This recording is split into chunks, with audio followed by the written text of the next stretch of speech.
नमस्कार, आप देख रहे हैं जवाब तो देना पड़ेगा और आपके साथ में विजेंद्र सोलंकी। अरावली सिर्फ एक पहाड़ नहीं है और पहाड़ों की श्रृंखला नहीं, बल्कि उत्तर भारत की एक जीवन रेखा है। धरती की वो प्राचीन चट्टानें जो करोड़ों या कहें कि अरबों सालों से थार की तपती आग को थामे खड़ी है, जिनकी छांव में नदियां जन्म लेती हैं, बादल ठहरते हैं और राजस्थान सांस लेता है। रेत के समंदर को अपनी खामोशी से समेटे खड़ी अरावली आज सवालों के घेरे में। क्या विकास के नाम पर अरावली को धीरे धीरे खत्म किया जा रहा है? परिभाषा बदलने के साथ दुनिया की सबसे पुरानी पर्वतमाला का क्या अस्तित्व वाकई में संकट में है, या सिर्फ इसको लेकर सियासत की जा रही है और उसके संरक्षण के लिए जो कवायद शुरू की गई उसको सवालों के घेरे में खड़ा किया जा रहा है? क्योंकि एक कैंपेन चलना शुरू हुआ, सेव अरावली कैंपेन। हालांकि अरावली को सेव करने के लिए दूसरी तरफ से नियम बनाए जा रहे हैं और इसीलिए केंद्रीय पर्यावरण मंत्री भूपेंद्र यादव ने कहा कि अरावली सुरक्षित है, भ्रम फैलाया जा रहा है। मुख्यमंत्री वचनलाल शर्मा ने भी कहा कि अरावली से कोई छेड़छाड़ नहीं की जाएगी, डीपी बदलने से काम नहीं चलता। सवाल इन सबके बीच में एक और है। सवाल यह कि जिस कमेटी ने रिपोर्ट दी उसमें हरियाणा है, उसमें गुजरात है, उसमें राजस्थान है, उसमें दिल्ली है जिन्होंने रिपोर्ट सबमिट की है। तो क्या वाकई में एक रिपोर्ट जिसमें ना जाने कितने डिपार्टमेंट इन्वॉल्व और सुप्रीम कोर्ट में जो 1995 से सुनवाई हो रही है, क्या वाकई में उसमें अरावली को खतरा है या इसको लेकर शुद्ध रूप से सियासत हो रही है? आज बात इसी मुद्दे।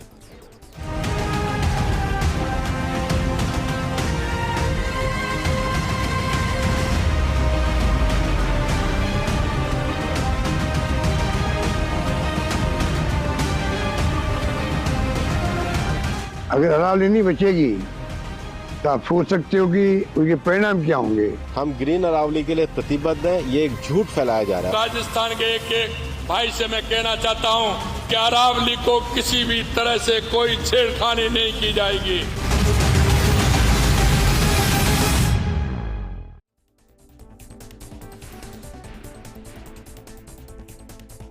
अगर नहीं तो उत्तर भारत नहीं, दिल्ली भी नहीं।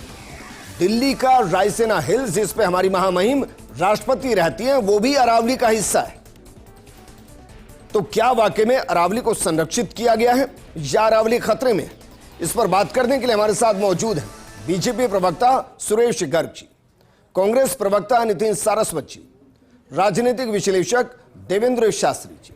शुरुआत नितिन आपके साथ, जरा बताइए क्यों ऐसा लगता है कि भाई अरावली खतरे में पड़ गई है? देखिए विजेंद्र जी, ये बहुत ही इंपॉर्टेंट टॉपिक है एज ए नागरिक, और वो भी राजस्थान का होने के नाते, क्योंकि मुझे मेरी आगे पीढ़ी की भी चिंता है। तो इसलिए राजनीति से हटके ये, क्योंकि हमारे सर्वाइवल के लिए है। अगर हम रहेंगे तो सरकारें भी आएंगी जाएंगी, अगर हमारे बच्चों को अच्छी हवा मिलेगी, पानी मिलेगा तो कुछ होगा। तो इसके लिए बहुत इंपॉर्टेंट टॉपिक है। मैं आपको कुछ जो स्पेसिफिक है, जो क्या नाम से टेक्निकल रूप से वो समझाना चाहता हूँ। इसके अंदर अरावली के अंदर 12,081 पहाड़ियाँ हैं, जिसके अंदर 1,048 पहाड़ियाँ 100 मीटर से क्या नाम से नीची है। मतलब 1,048 पहाड़ियाँ ही ऊपर है और 91% जो पहाड़ियाँ हैं वो उससे नीची हैं। अब अगर ये डिसीजन लागू हो जाता है तो आप ये बात समझिए कि 91% जो पहाड़ियां हैं वो उस दायरे से बाहर हो जाती है। दूसरी बात मैं आपको समझाना चाहता हूं कि हम लोग सब पढ़े हैं कि अरावली एक प्राचीन पर्वतमाला है, एक पर्वत श्रृंखला है जिसमें बहुत सारी पहाड़ियां। हम नाहरगढ़ जाते हैं तो देखते हैं लगातार पहाड़ियां हमें दिखाई देती हैं। अब आप पहले ये डिसाइड करिए कि आप उसको फ्रेगमेंटेड कर रहे हैं, आप उसको बांट दे रहे हैं कि ये जो पहाड़ी है बस वही है और उसके अलावा और कोई पहाड़ी नहीं है। तीसरी बात आप ये समझिए कि हम जब भी कोई साइंटिफिक लेवल में किसी चीज की ऊंचाई नापते हैं तो वो मीन सी लेवल से नापते हैं। कल आपने भूपेंद्र यादव जी की अगर प्रेस कॉन्फ्रेंस की तो उन्होंने वो किसको बताया है कि जो हमारा अभी का जो लेवल है पहाड़ का, जो ऊंचाई है, उसको लेके बताया।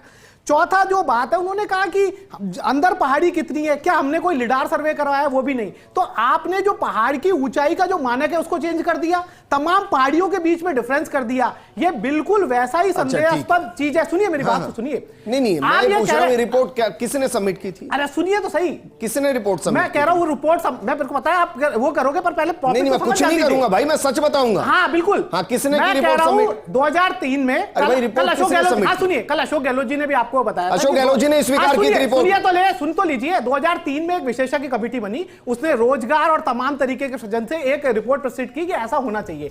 सुप्रीम कोर्ट में गया, 3 दिन बाद में वो खारिज हो गया, और उसके बाद में उसके लिए ना तो कोई रिव्यू के लिए डाला गया ना, और तमाम जो मैपिंग कराई गई उसी के अकॉर्डिंग कराई गई, और आज तक उसी के अकॉर्डिंग। और 15 साल के अंदर बहुत सारी परिस्थितियां चेंज हो चुकी है। आप देखिए किस तरीके से दिल्ली के क्या हाल है, और विशेषज्ञों ने बोला है कि 10 से 30 मीटर की जो ऊंचाई है। नितिन, बहुत लंबा हो गया भाई। जो रिपोर्ट उस वक्त आई थी वो सी लाइन से आई थी या कॉन्टूर लाइन से? आप जानते ना कॉन्टूर लाइन क्या होती है? जानते नहीं जानते? पहले बताइए। बिल्कुल जानता हूं, जानते हैं।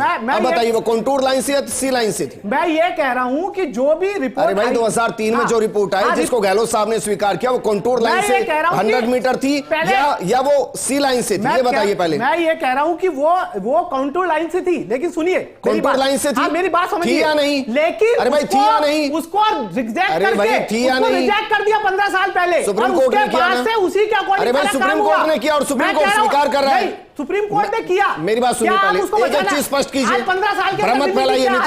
नितिन आपने क्या कहा?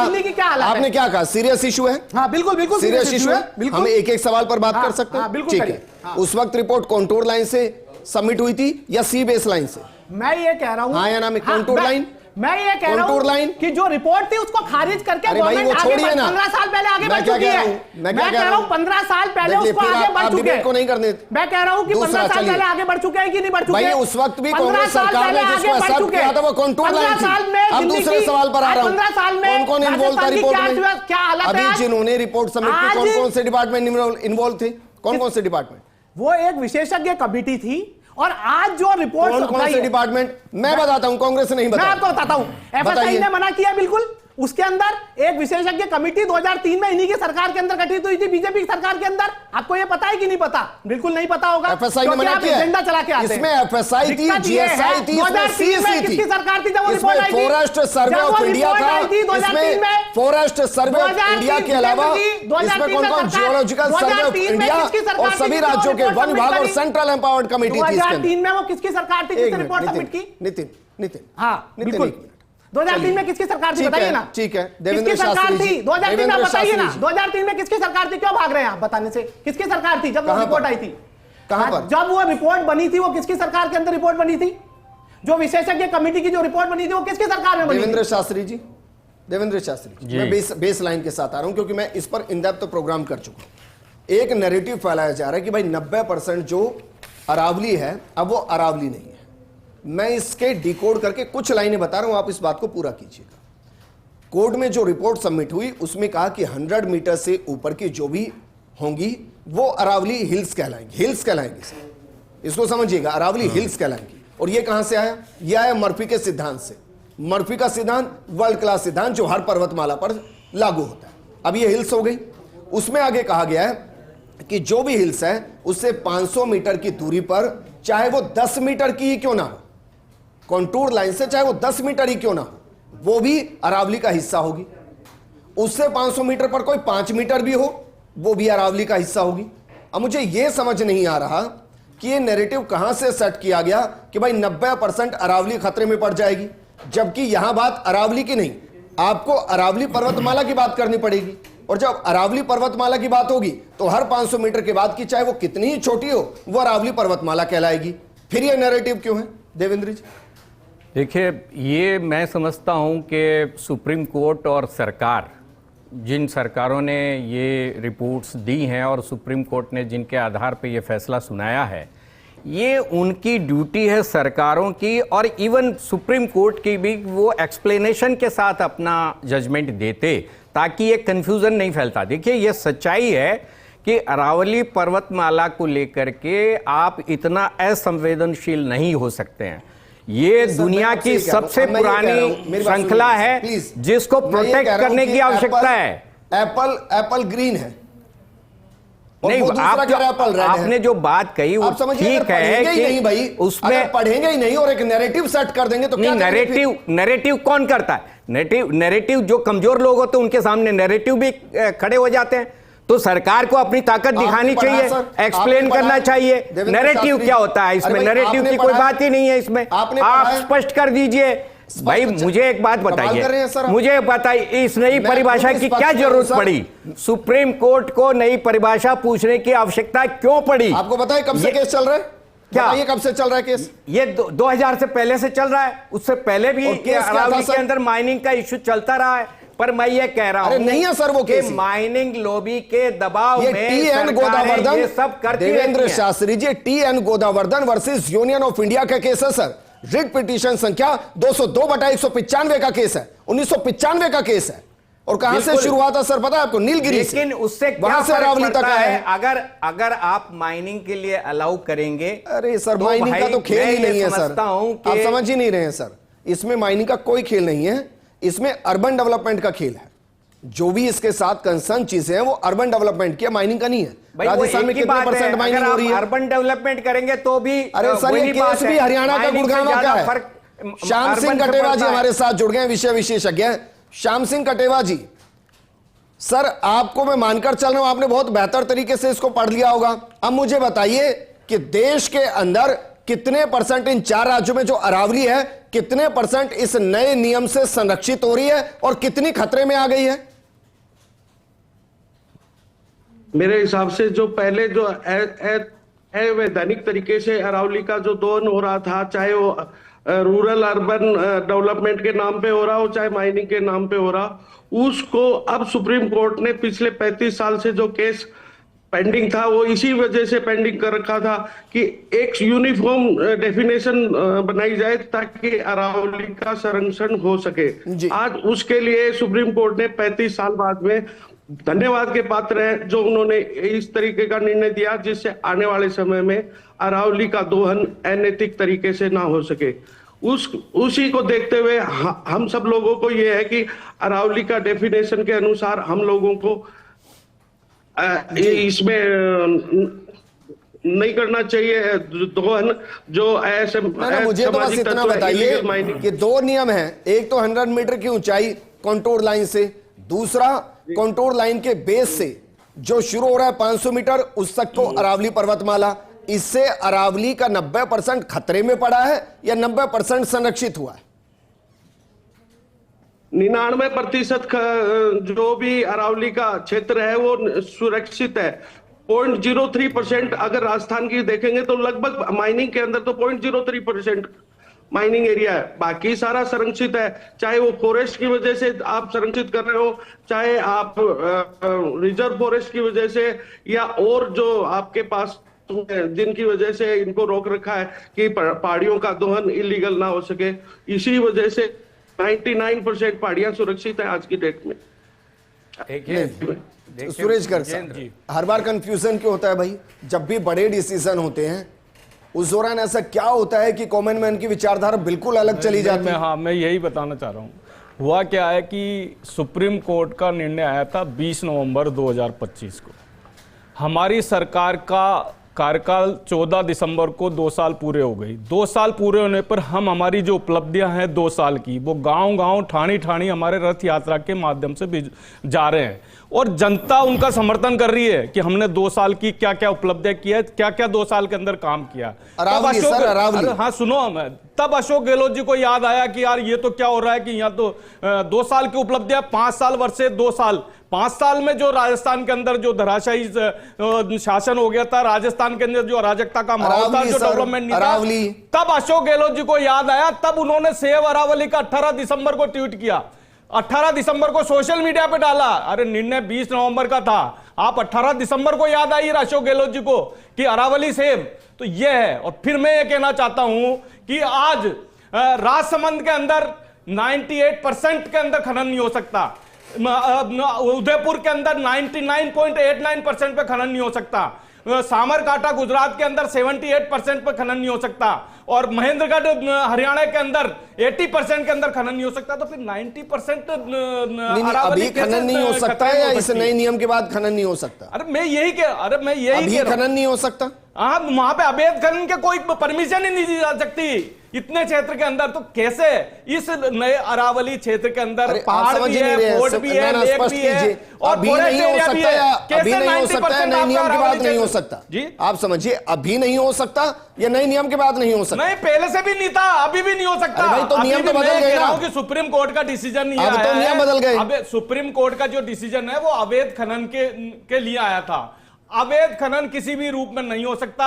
हमारे केंद्र मंत्री भूपेंद्र यादव जी ने भी बोला है और मुख्यमंत्री जी ने भी कह दिया कि भैया ये सोशल मीडिया पे खेलना बंद करो, जनता के बीच में जाओ।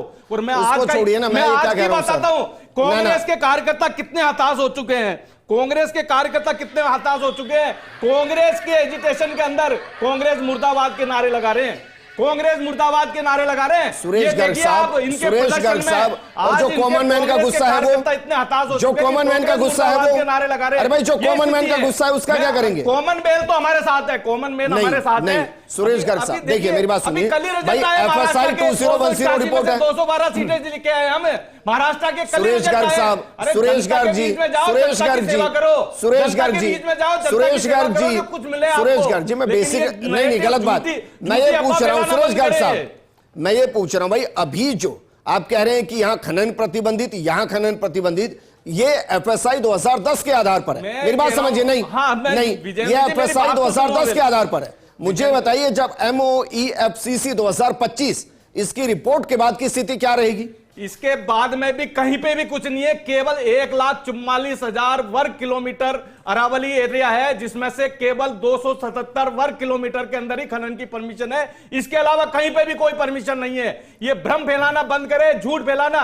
जनता, इनके कार्यकर्ता हताश हो गए, इसके बाद में कांग्रेस मुर्दाबाद के नारे लगाने लगे इनके कार्यकर्ता। ये स्थिति है देवेंद्र शास्त्री जी, ये समझ में नहीं आ रहा कि ये अपनी एक मिनट देवेंद्र शास्त्री जी नकारती है, उधर राहुल गांधी झूठ बोलता है। ये पहला एक ऐसा इशू है, एक मिनट देवेंद्र शास्त्री जी, देखिए पहला एक ऐसा इशू है जिस पर आपकी विचारधारा अलग हो सकती है, नितिन की अलग हो सकती है, सुरेश गर्ग साहब की अलग हो सकती है, मेरी अलग हो सकती है, लेकिन मंशा सबकी है क्या? अरावली को बचाना। बिल्कुल, आप समझ रहे हैं, यहां एक तर्क है और इसलिए मैं कह रहा हूं कि क्या वाकई में इसको एक बार इन डेप्थ पढ़ने की जरूरत नहीं, क्योंकि मैं तो पढ़ चुका हूं और मुझे जहां तक समझ में आया कि भाई हमें पहले समझना पड़ेगा कि हिल्स को डेफिनेशन कहां से मिली और पर्वतमाला की डेफिनेशन कहां से आई, और जो रिपोर्ट सबमिट होगी, जो आई नहीं है अभी तक, आप समझिए उसके लिए कमेटी बनी है कि भाई कैसे हम मैक्सिमम पर्वतमाला को संरक्षित कर सकते हैं, उसके नियम बनाइए। तो जब नियम अभी तक आए ही नहीं है तो हो हल्ला क्यों हो रहा है? बिल्कुल, देखिए विजेंद्र जी, ये तो सबकी मंशा है और मैं नहीं समझता कि राजस्थान का कोई भी व्यक्ति या हिंदुस्तान का कोई भी व्यक्ति इस तरह की बात कह सकता है कि अरावली पर्वतमाला समाप्त हो जाए, और कोई इसको अफोर्ड भी नहीं कर सकता है। लेकिन मैं समझता हूं कि ये टेक्निकलिटी जो इसकी बनाई गई ना, परिभाषा की, 100 मीटर का ये होगा और उसके बाद का इतना मीटर का ये होगा, ये मैं समझता हूं कि सबसे बड़ी कंफ्यूजन का कारण है। मुझे लगता है कि एक सिंपल तरीके से इसे समझाया जाना चाहिए था कि भाई इतनी मीटर से लेकर के इतनी ऊंचाई तक आप जो है उसको नहीं छेड़ सकते, या इससे नीचे जो है ये आप माइनिंग की परमिशन दे सकते हैं। सिंपल इतना करना चाहिए। अभी राजस्थान में कितने % को माइनिंग है सर? नहीं, इसमें देखिए अब अच्छा, छोड़ दीजिए, इलीगल माइनिंग कांग्रेस के वक्त में भी, विजेंद्र, कांग्रेस के वक्त में भी इलीगल माइनिंग बहुत जबरदस्त हुई है, पहाड़ के पहाड़ गायब हो गए, इतनी हुई है। आप ये भूल जाइए कि मतलब कांग्रेस कोई प्रोटेक्ट करने के लिए यहां काम कर रही है। कांग्रेस के रिजीम में इलीगल माइनिंग भी हुई है और अपने रिश्तेदारों और अपने लोगों को माइनिंग अलॉट करने का बिजनेस भी चला है। तो इसलिए ये दोनों तरह की जो सरकारें हैं, मैं समझता हूं कि उनके ऊपर पब्लिक को विश्वास नहीं होता। जो कुछ भी फैसला होता है राजस्थान की बात करते हैं सर, के अंदर नैरेटिव इसीलिए चलते हैं, राजस्थान की बात करते हैं, आपके ऊपर विश्वास नहीं है जनता। राजस्थान की बात करते हैं सर, कितने हमारे पास अभ्यारण्य है, कितनी कंजर्वेशन है, कितनी हमारे पास झीलें हैं, कितने हमारे पास मंदिर हैं, कितने हमारे पास पोर्ट हैं, जो उस पे हैं, सिर्फ अरावली पर हैं, समझिए। और वो पहले से कंजर्व एरिया है, और अगर मैं गलत नहीं तो शायद बीते 4 सालों में ही 17 से 18 कंजर्वेटिव और बढ़ाए गए हैं। बंशीपुर पहाड़पुर आपको याद होगा, लाल पत्थर जहां का राम मंदिर में भी लगा, याद है ना सर? वो पूरा धौलपुर करौली का एरिया आ गया, कंसर्व एरिया आ गया। सच्चाई है कि मार्बल, सैंडस्टोन, लाइमस्टोन, इनकी माइनिंग भी लार्ज स्केल पे होती है। हमारे यहाँ पर सर मैंने मान ली बात, तमाम प्लांट जो है डेवलपमेंट के लिए कुछ चीजें चाहिएगी और वो चीजें दोहन नहीं होंगी। उसका इस्तेमाल एरिया है 1,44,000 वर्ग किलोमीटर में से मात्र 0.19%। 0.19%। मैं क्या कह रहा हूं, उसके अंदर इस तरीके का झूठा प्रोपेगेंडा फैला रखा है। मैं समझता हूं जनता इनको बार बार इसी वजह से लगा दी है, बोलने की झूठ दे रखी है इनको। धरातल पे आइए, हकीकत बताइए। जनता अभी महाराष्ट्र में नकारा ना आपको, अभी नकारा ना महाराष्ट्र इलेक्शन से हर चीज को सेट करेंगे। लेके आए सुरेश गर्ग साहब, इलेक्शन से हर चीज को सेट करेंगे, इलेक्शन से सेट करेंगे। झूठ के अलावा कोई इलेक्शन से हर चीज को सेट कर देंगे। नहीं हो सकता। सुरेश गर्ग साहब, यादव जी बोल रहे नहीं हो सकता। सुरेश गर्ग साहब नहीं आती कांग्रेस के। एक मिनट, सुरेश गर्ग साहब, सब चीजों को इलेक्शन से सेट करेंगे? नहीं तो ये क्यों नहीं सब करेंगे? जनता कहिए आशीर्वाद फिर 3 कानून गलत है हमारे। जनता आशीर्वाद देती है। 3 कानून गलत है। हकीकत में जब डेवलपमेंट का काम करते हैं 3 कानून गलत है हमारे। जनता आशीर्वाद देती है। आज हमने 2 साल के कार्यकाल के लिए हमने जब गांव ठानी गए तब अशोक गहलोत जी को दूर हुआ। अरावली जैसा मुद्दा है, उस पर तो संवेदनशील हो जाइए कम से कम। सोशल मीडिया पे डाला उन्होंने, अरावली पर तो संवेदनशील हो जाइए। 20 नवंबर को निर्णय था वो तो। अरावली पर तो संवेदनशील हो जाइए सब। 1 मिनट भाई, नितिन मुझे सिर्फ ये बताइए, राजस्थान में कितना धुआं होता है? देखिए मैं सबसे पहले ये बताना चाहता हूं कि जिस तरीके से भाजपा के प्रवक्ता हैं यहाँ पे, ये इसी तरीके से 3 कृषि काले कानूनों में कहा करते थे और उसके बाद में इनकी क्या हालत हुई और राजस्थान में क्या काम हुआ है 2 साल में। 2 साल मैं बीच में नहीं बोला विजेंद्र जी, मैं आपको आपकी डिबेट को इसीलिए लाइक करता हूं कि मैं चिल्ला चोट करने नहीं आते, ये चिल्ला चोट करने नहीं आते हम यहाँ पे। सुरेश गर्ग साहब, कोई आरोप लगाते हो, सुरेश गर्ग जनता साहब, नकारती है आपको। सुरेश गर्ग, नितिन जो 3 कानूनों का जिक्र करते हैं ना, वो आपके भी मैनिफेस्टो में। देखिए जिस तरीके से प्रेस कॉन्फ्रेंस के अंदर इनको भगाया जा रहा है, इनके लोगों को, और इनकी बेइज्जती की जा रही है 2 साल के लिए, वो किसी से छुपी हुई नहीं है। और अंता के अंदर इनका क्या हाल हुआ, अंता के अंदर इन लोगों का क्या हाल हुआ है, ये किसी से छुपा नहीं है। लेकिन बात अरावली की है, मैं अरावली की बात करना चाहता हूं। मैं पढ़ लिख के आता हूं, मैं सुरेंद्र जी की तरह धर्रा लेके नहीं आता। मैं सुरेंद्र जी की तरह कार्यकर्ता भी लगा रहा नारा है कांग्रेस मुर्दाबाद। लेकिन नितिन मुझे एक बात बताइए, नितिन हाँ ठीक है, पढ़ लिख के आते तो फिर नहीं 90% सेव है। अगर आप पढ़ लिख के आते तो ये बोलते हैं 90% सेव है, 90% सेव है, ये बोलते हैं आप। केवल 277 वर्ग किलोमीटर के अंदर खड़ा है, केवल 277 के अंदर। अरे भैया आपके क्या बिल्कुल समझ में नहीं आती, आपके नहीं आती, आपके नेताओं के समझ में नहीं आती। तभी तो अशोक गहलोत जी को सपोर्ट नहीं किया आपके अध्यक्ष जी ने, प्रदेश अध्यक्ष जी ने क्यों नहीं सपोर्ट किया अशोक गहलोत जी को? क्यों नहीं किया? राहुल गांधी ने क्यों नहीं सपोर्ट किया अशोक गहलोत जी को? नितिन ये कॉन्टूर लाइन है, मेरी बात समझिए। अब जैसे मैं खड़ा हूँ, मैं खड़ा हूँ तो मेरे पैरों से ही तो मेरी हाइट नापी जाएगी ना, 2 गज नीचे से थोड़ी ना नापी जाएगी। जमीन से कहां से 500 मीटर के दायरे के अंदर वो 100 मीटर कवर करेगा? समझ में नहीं आती, उल्टी सीधी परिभाषा पता नहीं कहां से ढूंढ के लाते हैं, कहां से ढूंढ के लाते हैं उल्टी सीधी परिभाषा। पहाड़ की ऊंचाई कैसे नापते हैं जिनके नीचे? बताइए सुरेंद्र जी, एक बार बताइए, मुझे बताइए, मुझे बताइए की ऊंचाई कैसे नापते हैं जमीन के नीचे का? मुझे बताइए, जब हमारे केंद्रीय मंत्री भूपेंद्र यादव जी ने कह दिया, प्रदेश मुख्यमंत्री ने कह दिया, तो कहां से परिभाषा लेके आ रहे हो? कहां से परिभाषा लेके आते हो? 500 मीटर के एरिया में भी अगर वो 100 मीटर से नीचे है तो भी वो 100 मीटर के अंदर कवर होगा। 500 मीटर के दायरे में आता है तो वो 100 मीटर से नीचे है तो वो भी उसमें आएगा। इसलिए भैया ये झूठ फैलाना बंद करो, झूठ फैलाना बंद करो। जनता ने आपको नकार दिया है, जनता ने आपको नकार दिया है, झूठ फैलाना बंद करो, झूठ फैलाना बंद करो। से लेना देना ना जीवन से ना, आपको तो है ना लेना देना, भाग जाते हो जब हिंदुस्तान में कोई काम होता है, जर्मनी भाग जाते हैं, कभी मुकाबले में भाग जाते हैं। जनता के मुद्दे उठाइए, जनता के, झूठ प्रदर्शन मत करिए। 3 डिग्री स्लोप क्या होता है विजेंद्र? परिभाषा 3 डिग्री स्लोप की। विजेंद्र दरअसल जनता क्यों नकारती है आपको? अरे झूठ की बातों की वजह से जनता नकारती है भैया, जनता क्यों नकारती है आपको? इसीलिए नकारती है ना जनता आपको। 1 मिनट भाई विजेंद्र, ठीक, दरअसल मुझे फाइनल कमेंट चाहिए। विजेंद्र दरअसल ये परिभाषा का इशू है, 277 वर्ग किलोमीटर रेंजर के अंदर ये परिभाषा का जो इशू है जी, ये जो परिभाषा का इशू है यही बीमारी की जड़ है। दरअसल पर्वतमाला जो है फॉर्मेशन से तय होती है, हाइट से नहीं तय होती है कि नीचे पर्वतमाला तो नीचे भी हो सकती है, जमीन के नीचे क्या पहाड़ का हिस्सा नहीं होता क्या? जमीन के नीचे भी होता है। ये कौन सा तरीका है कि 100 मीटर तक तो पहाड़ है और उसके बाद नहीं है? ये समझने कांग्रेस को क्यों नहीं आ रही है? दरअसल नीचे से होना चाहिए। आपको समझा रहे हैं, दरअसल आपको समझा रहे हैं, यहाँ आपके कार्यकर्ता को समझाओ। कांग्रेस शुक्रिया, सभी का शुक्रिया। सुरेश जैन साहब, नितिन जी आपका शुक्रिया, देवेंद्र जी आपका शुक्रिया, श्याम जी आपका भी शुक्रिया। अरावली पर सियासत कम होनी चाहिए और स्पष्टीकरण ज्यादा होना चाहिए। अरावली को अगर खतरा होगा तो सब साथ है, लेकिन यह समझने की जरूरत है कि क्या वाकई में इस नए नियम से अरावली को खतरा है या उसका संरक्षण है। मैं फिर स्पष्ट कर रहा हूं, अगर अरावली को खतरा होगा तो सब समर्थन में कि उसको कुछ नहीं होने दें, क्योंकि अगर अरावली खत्म तो मान लीजिए उत्तर भारत खत्म, दिल्ली भी खत्म, और ये कोई स्वीकार नहीं कर पाएगा। लेकिन स्पष्टीकरण जरूरी और स्पष्ट नीति के साथ साफ संदेश जरूरी है। शुक्रिया।